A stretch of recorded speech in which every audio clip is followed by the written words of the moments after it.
د روسیې لپاره تازه او بدخبر لویدیځ د روسیې 300 میلیارډ ډالر اسعاري زیرمه کنګل کړې.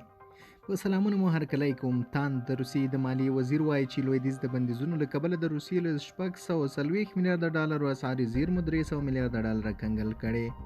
انتوان سلینوف پرون د روسیې له ریان سویستي خبري اژانس سره په خبرو کې ویلي چې لویدیځ پر چین هم فشار راوسته چې له روسیې سره راکړه ورکړه کمه کړي او روسیې د ایوان د چین پیسې زیرمې محدودې کړي.